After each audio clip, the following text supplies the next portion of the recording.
Te Pāti Māori, Iwi, and the Waitangi Tribunal. Listen carefully to the intelligent and inspiring words of Australian Senator Jacinta Price. Jacinta is without doubt an amazing Australian politician, but she's also someone who New Zealand's Te Pāti Māori Party, Iwi Tribes, and the procrastinating Waitangi Tribunal should listen to and learn from. Thank you, Jacinta Price. Geraint, on behalf of WhangareiTim. I wouldn't assume that we are all disadvantaged for no other reason but because of our racial heritage. I would focus our efforts where our marginalised exist and prioritise our most marginalised. And as I've pointed out in my previous work at the Centre for Independent Studies, not all Indigenous Australians are marginalised. The further you move away from a capital city, the more marginalised Australians become. So that includes the growing middle class of Indigenous Australians, or those of Indigenous heritage in our capital cities and other places, and our most marginalised in remote communities, and those are the individuals whose first language is usually not English, who don't have access to services, the same sort of education as those in our capital cities, and certainly those who live close to traditional way of life, where things like cultural payback exist in their day-to-day lives, where it is thought that any premature death or illness is caused through sorcery and somebody must be held responsible for that, and a form of payback is provided, so therefore violence is accepted. They're some of our most marginalised. What I do believe in is that perhaps if we served Australians on the basis of need as opposed to race, we wouldn't see those individuals claiming to be Indigenous that we know is a problem for the Indigenous community, and there's a wonderful academic in the room here today who's written about that, Suzanne Ingram, about the fact that there are many box tickers out there that are taking away opportunity from our most needy. Those are the important issues, and they absolutely need to be dealt with. But if we actually chose to serve Australians on the basis of need and not race, those opportunists would disappear quick smart. And just...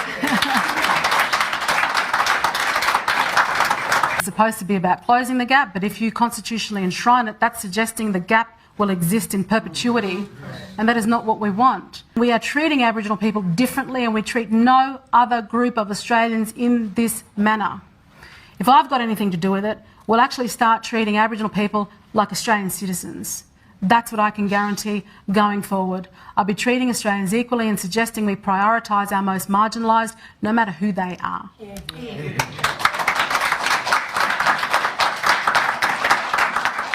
In your speech, you claimed some Indigenous organisations, quote, want to demonise colonial settlement. Could I ask you, please, do you believe the history of colonisation continues to have an impact on some Indigenous Australians?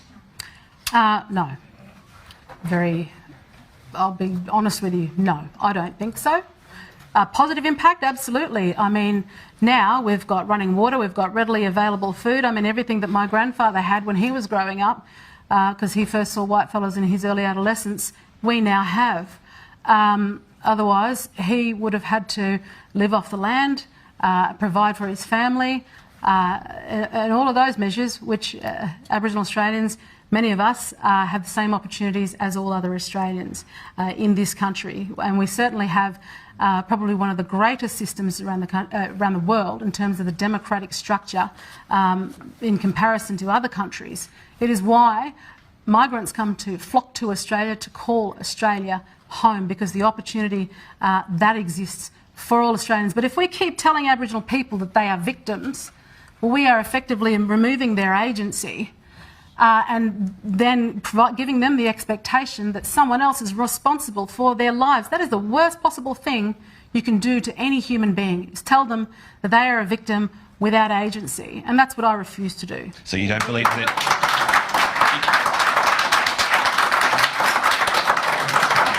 As a quick follow-up, you don't believe there's any negative ongoing impacts of colonisation on Indigenous Australians today? Just to confirm. No, there's no ongoing negative impacts of colonisation. What I will say, which I have suggested obviously within my speech, is that particularly for my family in remote communities, again, who live very close to traditional culture, who experience the highest rates of violence in the country, family violence, interpersonal violence. They experience that not because of the effects of colonisation, but because it's expected that young girls are married off to older husbands in arranged marriages. Women, we haven't had a feminist movement for Aboriginal women because we've been expected to toe the line when it's come to Aboriginal activism for the rights of our race, but the rights as women have been second place. And I have the lived experience, my mother has the lived experience as someone who was subject to traditional custom and expected to become a second wife in an arranged marriage. There are still people living this way in this country, and yet those who have held a narrative because they have had an education and access to media ignore the plight of those in communities, and this can't continue to go on. Thank you.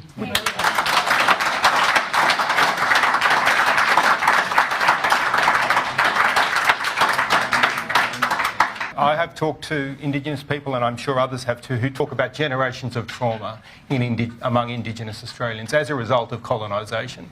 Whether that means that colonisation continues now is probably a separate question, but would you accept that there have been generations of trauma as a result of that history? Well, I guess that would mean that those of us whose ancestors were dispossessed of their own country and brought here in chains as convicts are also suffering from intergenerational trauma. So I should be doubly suffering from intergenerational trauma.